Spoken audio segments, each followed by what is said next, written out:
Well, the Cincinnati Museum Center is taking a step back in time this month with a trip to the 1940s. Joining us now to tell us all about it is Cody Hefner, as always, dressed for the occasion. Thank you. Of course. Tell me all, I've been so excited to talk about this. Tell me all about 1940s Day.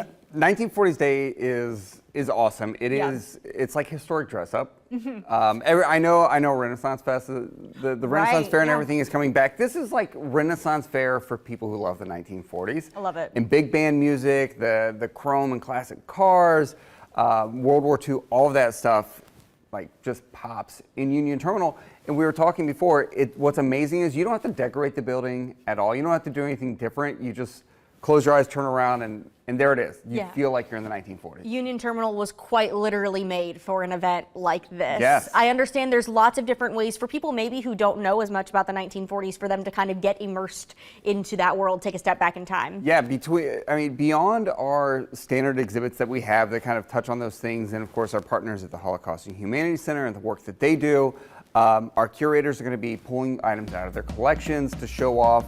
We'll have big band music, live music all day, including the Queen City Sisters, who kind of just roam through the building. Think the Andrews Sisters, something like that. Yeah. PG, big band, so swing dancing and all that big band music. That's really wonderful. We have a costume contest, and we have workshops that will talk to you. How should you do your makeup? How should you do your hair? There's going to be vintage clothing providers and things like that. So. You know, it's fun. You get to dress up, pull some things out of your closet, maybe out of your grandparents' closet. Absolutely. And bring them back. But beyond that, we do fun things like we do live old-timey radio shows. So the real over-the-top voices and the sound effects and things like that, we do that on our science stage so you can witness the radio show live.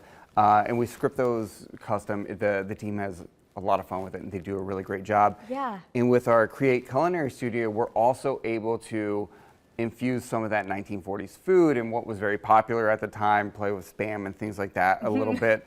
But what's wonderful about the 40s is it's really dominated by World War II. That's what everyone thinks of. But there's so much more than that.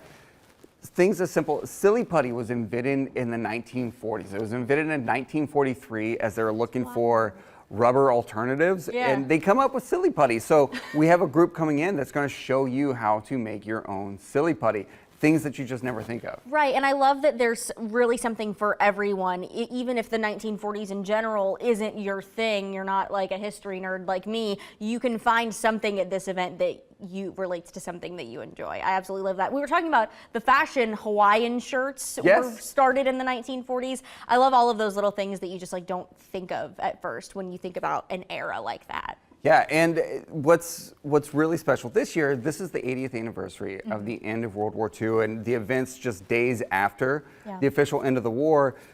So not only do we have 1940s Day on Saturday, but then the Holocaust and Humanities Center has an event on Sunday, September 7th. They have their Liberation Ball.